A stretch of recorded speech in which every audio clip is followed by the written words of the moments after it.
మీరు గమనించాలో లేదో ఇట్లా పవన్ కళ్యాణ్ వ్యక్తిగత జీవితాన్ని పోక్ చేస్తున్నటువంటి వ్యక్తులు ఎవరైతే ఉన్నారో అటు రోజా కావచ్చు, అంబటి రాంబాబు కావచ్చు, లేకపోతే కొడాలి నాని కావచ్చు, వీళ్ళ మాటలకు సంబంధించి వీళ్ళ వ్యక్తిగత జీవితానికి సంబంధించి లాస్ట్కి వచ్చేసరి వాటిని కూడా బయట పెట్టేసి వాటిని కూడా హైలైట్ చేయడం జరిగింది. అంటే పార్టీ అధినేతల ప్రమేయం ఉందో లేదో కానీ సోషల్ మీడియా వేదికగా మాత్రం వీళ్ళందరి వ్యక్తిగత జీవితాలని కళ్ళకు కట్టినట్లుగా చూపించేశారు.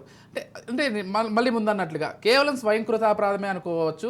ఇకపోతే ఈ విషయాన్ని పక్కన పెడితే జగన్మోహన్ రెడ్డిని చూసుకున్నట్లయితే అఫ్ కోర్స్ ఒక పొలిటీషియన్గా ఆయన ఎదిగినటువంటి తీరు ఖచ్చితంగా చాలామందికి స్ఫూర్తినే చెప్పుకోవాలి.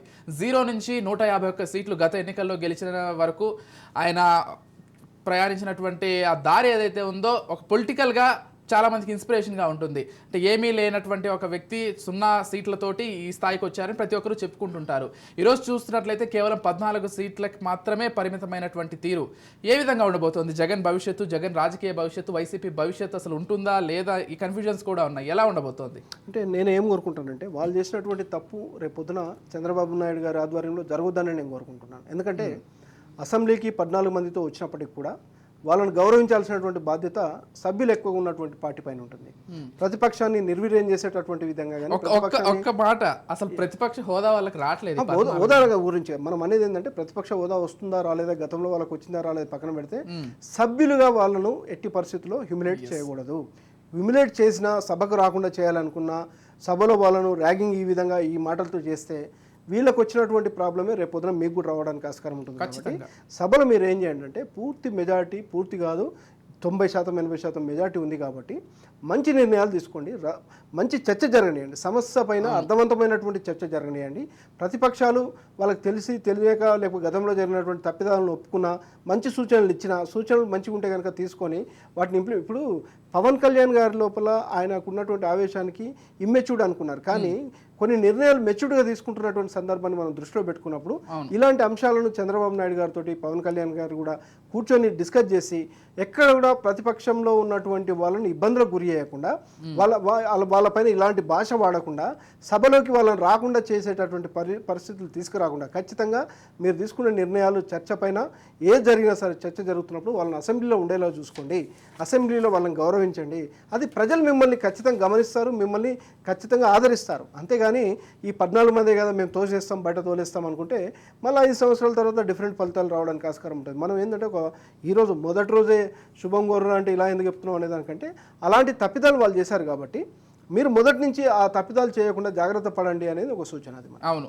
అసలు మరో బ్రేకింగ్ న్యూస్ చూస్తున్నాం. పిఠాపురంలో 70,354 ఓట్ల భారీ మెజార్టీతో పవన్ కళ్యాణ్ విజయం అయితే ఖరారైపోయింది. అంటే పవన్ కళ్యాణ్ విజయానికి సంబంధించి, పవన్ కళ్యాణ్ మెజార్టీకి సంబంధించి 10,000 వస్తాయా, 20,000 వస్తాయా, లేకపోతే 50,000 అనేది ఇంకా ఎక్స్ట్రీమ్ అనుకున్నారు అందరూ. 50,000 మెజార్టీ వస్తే అది మామూలు విషయం కాదనుకున్నారు. దానికి సంబంధించి బెట్టింగ్స్ కూడా పెట్టుకున్నారు చాలామంది. ఫైనల్గా చూస్తే 70,000కు పైగా మెజారిటీ. ఏంటి అది? వ్యక్తిగతంగా ఆయనకున్నటువంటి అభిమానమా, లేకపోతే పిఠాపురం ప్రజల అభిమానమా? ఎందుకు ఇంత భారీ మెజార్టీ ఇచ్చేశారు?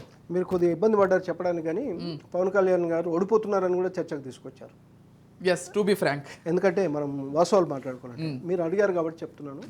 ఆయన పోరాట పటిమ, ఆయన కమిట్మెంట్ ప్రజలంటే ఒక సినిమా తీసుకుంటే ఎన్ని కోట్లు వస్తాయో ఆయన కూడా తెలుసో తెలియదు, వాళ్ళ మేనేజర్కే తెలుసు అనుకుంటా. హ్యాపీగా ఎక్కడో తినుకుంటే హాయిగా ఏసీలోనే ఎక్కడో తిరుగుతూ పడుకోవచ్చు. ప్రజల కోసం పనిచేసి ప్రజల్లో ఉన్నాడు కాబట్టి నేను అనేది ఏంటంటే ప్రజల పక్షాన్ని నిలబడ్డాడు కాబట్టి ఈసారి కూడా ఒకవేళ పవన్ కళ్యాణ్ గారు ఓడిపోయినా అధికారంలోకి వస్తారు రారు వేరే విషయం. అసలు జనసేన 1 గెలుస్తుంది 2 గెలుస్తుంది పక్కన పెడదాం. ఇలాంటి వ్యక్తి పవన్ కళ్యాణ్ గారు కూడా ఒకవేళ ఈసారి కూడా గెలవకపోతే రాజకీయాల్లో యువత కానీ, చదువుకున్న వాళ్ళు కానీ, ప్రజల కోసం పనిచేసేటటువంటి వాళ్ళు కానీ రావడానికి ఆస్కారం ఉండేది కాదు. అవును. కాబట్టి పవన్ కళ్యాణ్ గారి కమిట్మెంట్ను దృష్టిలో పెట్టుకున్నటువంటి పిఠాపురంకి సంబంధించినటువంటి ప్రజలు అంత భారీ మెజార్టీ ఇచ్చారు. చర్చ ఏ విధంగా వచ్చిందంటే ఎన్నిక జరిగిన తర్వాత పవన్ కళ్యాణ్ గారు 6,000 ఓట్లతో ఓడిపోతున్నారు, 12,000 ఓట్లతో ఓడిపోతున్నారు అనేటటువంటి చర్చను తీసుకొచ్చి బెట్టింగ్లు కాశారు. బెట్టింగ్లు ఖాయమని కాదు ఇక్కడ, బెట్టింగ్లు ఉద్దేశం కాదు ఇక్కడ మనకు. అంటే జరిగినటువంటి విషయాలు 70,000-80,000 మెజార్టీని గమనించలేనటువంటి ఎగ్జిట్ పోల్స్, ఏ విధంగా ఓటింగ్ జరిగిందో తెలియనటువంటి పరిస్థితుల్లో వేసేటటువంటి సంస్థలు ఇంకా వాళ్ళు దేనికోసం చేశారు, ఎవరి కోసం చేశారు కూడా అర్థం కానట్టు, అసలు ప్రజల్లోకి వెళ్ళి చేశారా అనేది కూడా డౌట్ ఉంటుంది. ఎందుకంటే ఒక 5,000 10,000 తోటి గెలిచారు ఓడిపోయారంటే దాన్ని పెద్దగా మనం సీరియస్ తీసుకోవడానికి ఆస్కారం లేదు. 60,000 అసెంబ్లీ, అది పార్లమెంట్ స్థానం కాదు కదా. అసెంబ్లీలో అంత స్థాయిలో వచ్చేటటువంటి మెజార్టీ అంటే అది ఏకపక్షంగా ఎన్నిక జరిగినట్టే లెక్క అది. రైట్.